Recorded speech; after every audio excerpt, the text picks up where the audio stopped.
Hey guys, welcome to the GadgetTube channel. In this video we're going to be checking out top 5 best keyboards for gaming and programming you can buy right now.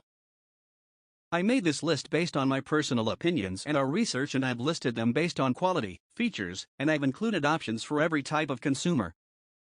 So whether you're looking for best keyboard for gaming and programming, have the products for you. If you want more information and updated pricing on the products mentioned, be sure in the description below. Also, make sure you subscribe to stay up to date with the latest technology reviews video. Okay, so let's get started with the video.